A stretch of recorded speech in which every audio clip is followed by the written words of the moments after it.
हर हर महादेव। शिवपुराण विदेश्वर संहिता का 12वां अध्याय, मोक्षदायक पुण्य क्षेत्रों का वर्णन।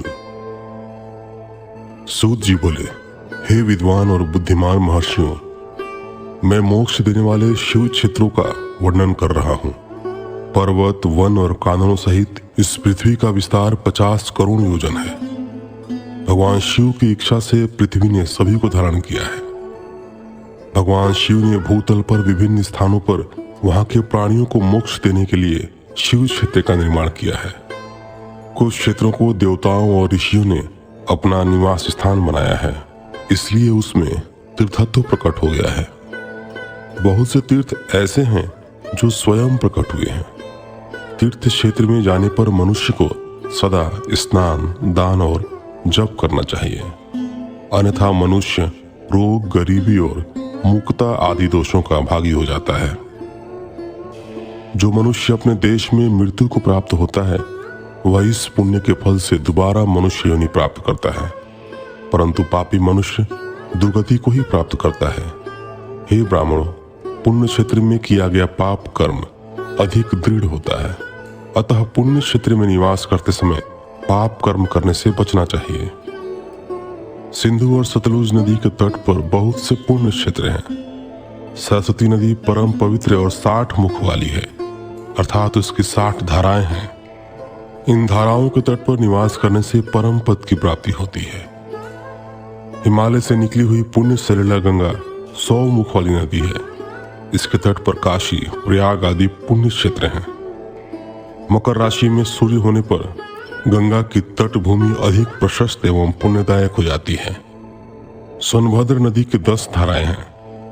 बृहस्पति के मकर राशि में आने पर यह अत्यंत पवित्र तथा अभिष्ट फल देने वाली है।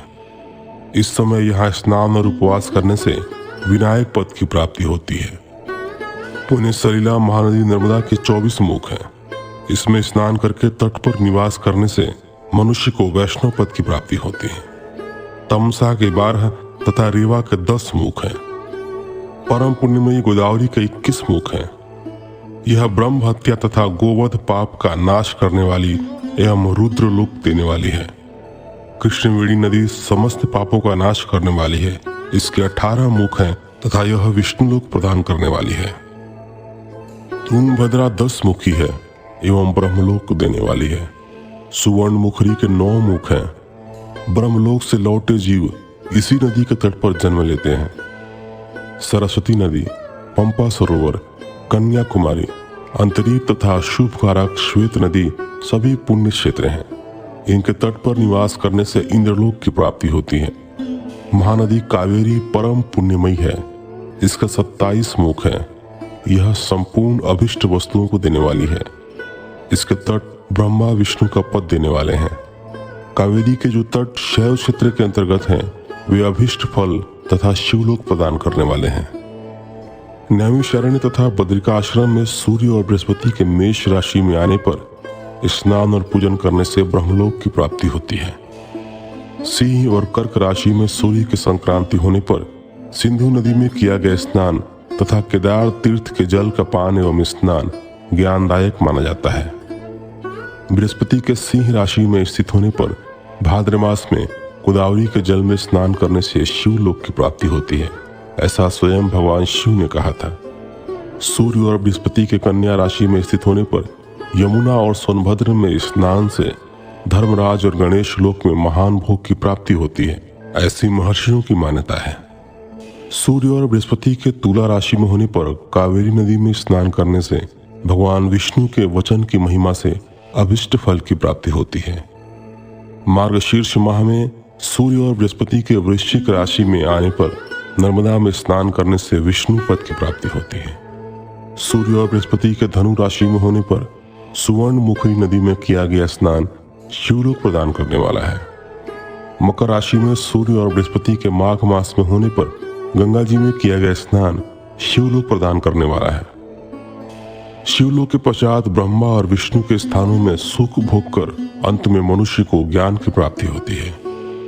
माघ मास में सूर्य के कुंभ राशि में होने पर फागुन मास में गंगा तट पर किया गया श्राद्ध, पिंडदान अथवा तिलोदक दान पिता और नाना दोनों कुलों के पितरों की अनेकों पीढ़ियों का उद्धार करने वाला है।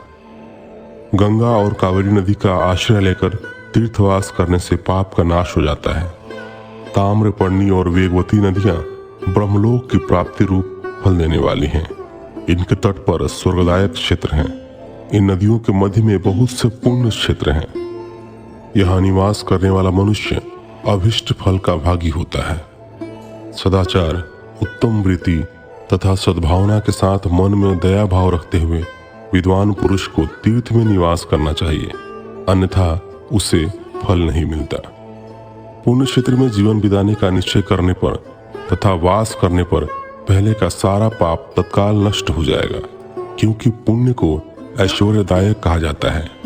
हे ब्राह्मणों, तीर्थ में वास करने पर उत्पन्न पुण्य कायिक, वाचिक और मानसिक सभी पापों का नाश कर देता है। तीर्थ में किया गया मानसिक पाप कई कल्पों तक पीछा नहीं छोड़ता, यह केवल ध्यान से ही नष्ट होता है। वाचिक पाप जप से तथा कायिक पाप शरीर को सुखाने जैसे कठोर तप से नष्ट होता है।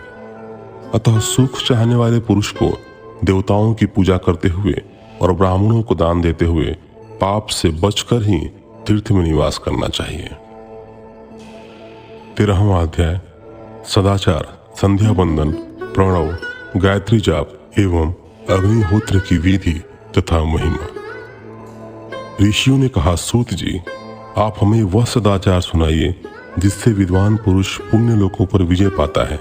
स्वर्ग प्रदान करने वाले धर्ममय तथा नरक का कष्ट देने वाले अधर्ममय आचारों का वर्णन कीजिए। सूत जी बोले, सदाचार का पालन करने वाला मनुष्य ही ब्राह्मण कहलाने का अधिकारी है। वेदों के अनुसार आचार का पालन करने वाले एवं वेद के अभ्यासी ब्राह्मण को विप्र कहते हैं। सदाचार, वेदाचार तथा विद्या गुणों से युक्त होने पर उसे द्विज कहते हैं। वेदों का कम आचार तथा कम अध्ययन करने वाले एवं राजा के पुरोहित अथवा सेवक ब्राह्मण को क्षत्रिय ब्राह्मण कहते हैं। जो ब्राह्मण कृषि या वाणिज्य कर्म करने वाला है तथा ब्राह्मणोचित आचार का भी पालन करता है, वह वैश्य ब्राह्मण है तथा स्वयं खेत जोतने वाला शूद्र ब्राह्मण कहलाता है। जो दूसरों के दोष देखने वाला तथा परद्रोही है, उसे चंडाल द्विज कहते हैं। क्षत्रियों में जो पृथ्वी का पालन करता है वह राजा है तथा अन्य मनुष्य राजत्वहीन क्षत्रिय माने जाते हैं। जो धान्य आदि वस्तुओं का क्रय विक्रय करता है वह वैश्य कहलाता है। दूसरों को वणिक कहते हैं। जो ब्राह्मणों, क्षत्रियों और वैश्यों की सेवा में लगा रहता है शूद्र कहलाता है। जो शूद्र हल जोतता है उसे वृषल समझना चाहिए।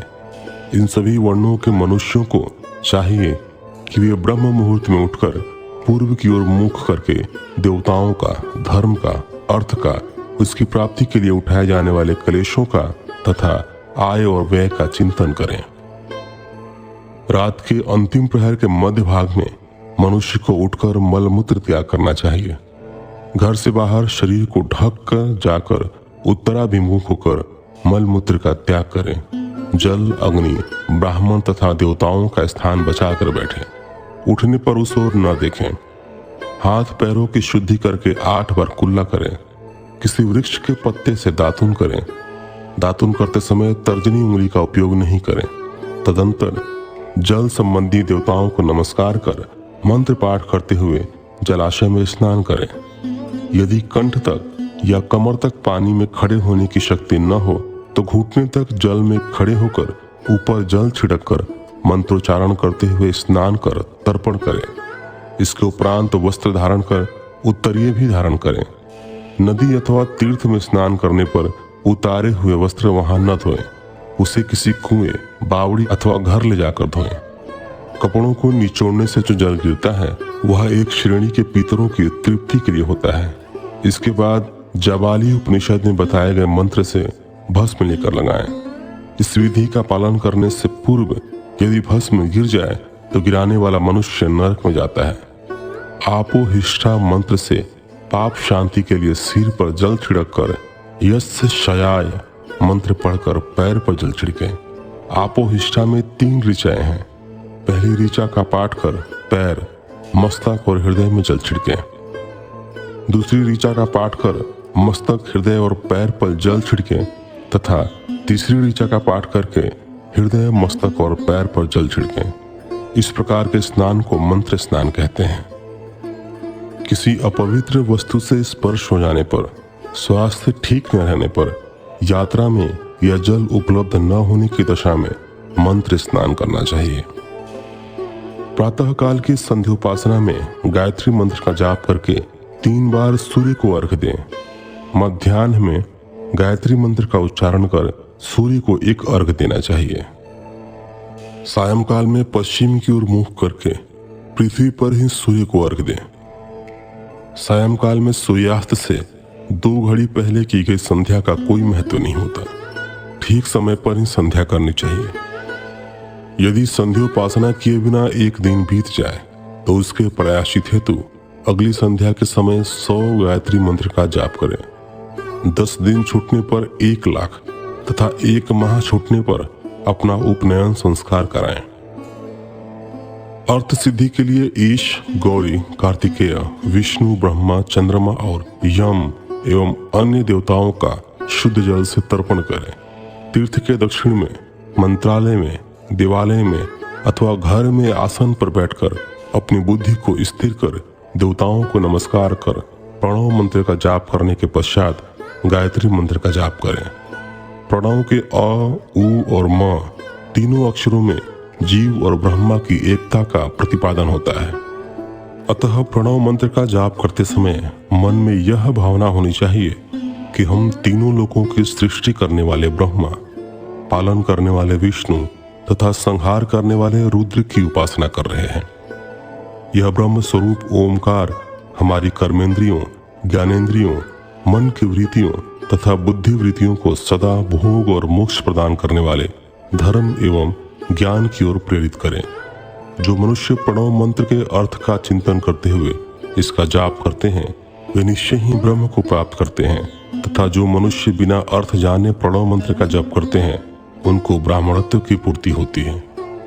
इस हेतु श्रेष्ठ ब्राह्मण को प्रतिदिन प्रातःकाल 1 सहस्त्र गायत्री मंत्र का जाप करना चाहिए। मध्याह्न में 100 बार तथा सायं 28 बार जाप करें। अन्य वर्णों के मनुष्यों को सामर्थ्य के अनुसार जाप करना चाहिए। हमारे शरीर के भीतर मूलाधार, स्वाधिष्ठान, मणिपुर, अनाहत, आज्ञा और सहस्रार 6 चक्र हैं। इन चक्रों में क्रमशः विद्येश्वर, ब्रह्मा, विष्णु, ईश, जीवात्मा और परमेश्वर स्थित है। सद्भावना पूर्वक श्वास के साथ सोहम का जाप करें। 1000 बार किया गया जाप ब्रह्मलोक प्रदान करने वाला है। 100 बार किए गए जाप से इंद्र पद की प्राप्ति होती है। आत्मरक्षा के लिए जो मनुष्य अल्प मात्रा में इसका जाप करता है वह ब्राह्मण कुल में जन्म लेता है। 12 लाख गायत्री का जप करने वाला मनुष्य ब्राह्मण कहा जाता है। जिस ब्राह्मण ने 1 लाख गायत्री का भी जप न किया हो उसे वैदिक कार्यों में न लगाएं। यदि एक दिन उल्लंघन हो जाए तो अगले दिन उसके बदले में उतने अधिक मंत्रों का जाप करना चाहिए। ऐसा करने से दोषों की शांति होती है। धर्म से अर्थ की प्राप्ति होती है। अर्थ से भोग सुलभ होता है। भोग से वैराग्य की संभावना होती है। धर्म पूर्वक उपार्जित धन से भोग प्राप्त होता है। उससे भोगों के प्रति आसक्ति उत्पन्न होती है। मनुष्य धर्म से धन पाता है एवं तपस्याओं से दिव्य रूप प्राप्त करता है। कामनाओं का त्याग करने से अंतःकरण की शुद्धि होती है। उस शुद्धि से ज्ञान का उदय होता है।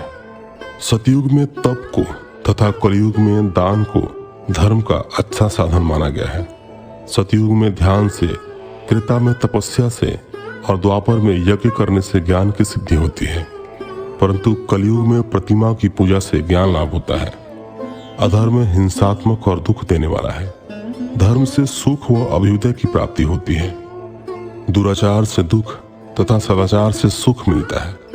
अतः भोग और मोक्ष की सिद्धि के लिए धर्म का उपार्जन करना चाहिए। किसी ब्राह्मण को 100 वर्ष के जीवन निर्वाह की सामग्री देने पर ही ब्रह्मलोक की प्राप्ति होती है। 1 सहस्त्र चंद्रायण व्रत का अनुष्ठान ब्रह्मलोक दायक माना जाता है। दान देने वाला पुरुष जिस देवता को सामने रखकर दान करता है, अर्थात जिस देवता को वह दान द्वारा प्रसन्न करना चाहता है, उसी देवता का लोक उसे प्राप्त होता है। धनहीन पुरुष तपस्या कर अक्षय सुख को प्राप्त कर सकते हैं। ब्राह्मण को दान ग्रहण कर तथा यज्ञ करके धन का अर्जन करना चाहिए। क्षत्रिय बाहुबल से तथा वैश्य कृषि एवं गो रक्षा से धन का उपार्जन करें। इस प्रकार न्याय से उपार्जित धन को दान करने से दाता को ज्ञान की सिद्धि प्राप्त होती है एवं ज्ञान से ही मोक्ष की प्राप्ति सुलभ होती है। गृहस्थ मनुष्य को धन धान्य आदि सभी वस्तुओं का दान करना चाहिए। जिसके अन्न को खाकर मनुष्य कथा श्रवण तथा सद्कर्म का पालन करता है तो उसका आधा फल दाता को मिलता है। दान लेने वाले मनुष्य को दान में प्राप्त वस्तु का दान तथा तपस्या द्वारा पाप की शुद्धि करनी चाहिए।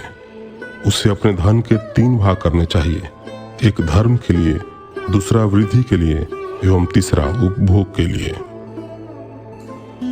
धर्म के लिए रखे धन से नित्य नैमितिक और इच्छित कार्य करें। वृद्धि के लिए रखे धन से ऐसा व्यापार करें जिससे धन की प्राप्ति हो तथा उपभोग के धन से पवित्र भोग भोगें। खेती से प्राप्त धन का 10वां भाग दान कर दें, इससे पाप की शुद्धि होती है। वृद्धि के लिए किए गए व्यापार से प्राप्त धन का 6वां भाग दान देना चाहिए। विद्वान को चाहिए कि वह दूसरों के दोषों का बखान न करे। ब्राह्मण भी दोषवश दूसरों के सुने या देखे हुए छिद्र को कभी प्रकट न करें। विद्वान पुरुष ऐसी बात न कहें जो समस्त प्राणियों के हृदय में रोष पैदा करने वाली हो। दोनों संध्याओं के समय अग्नि को विधि पूर्वक दी हुई आहुति से संतुष्ट करें। चावल, धान्य, घी, फल, कंद तथा हविष्य के द्वारा स्थाली पाक बनाएं तथा यथोचित रीति से सूर्य और अग्नि को अर्पित करें। यदि दोनों समय अग्निहोत्र करने में असमर्थ हो तो संध्या के समय जाप और सूर्य की वंदना कर लें। आत्मज्ञान की इच्छा रखने वाले तथा धनी पुरुषों को इसी प्रकार उपासना करनी चाहिए। जो मनुष्य सदा ब्रह्म यज्ञ करते हैं, देवताओं की पूजा, अग्नि पूजा और गुरु पूजा प्रतिदिन करते हैं तथा ब्राह्मणों को भोजन तथा दक्षिणा देते हैं, वे स्वर्गलोक के भागी होते हैं। इस एपिसोड में हमने 12वां और 13वां अध्याय का श्रवण किया। अगले एपिसोड में हम सुनेंगे 14वां और 15वां अध्याय। तो फिलहाल के लिए इतना ही। मिलते हैं आपसे अगले एपिसोड में। तब तक के लिए धन्यवाद। हर हर महादेव।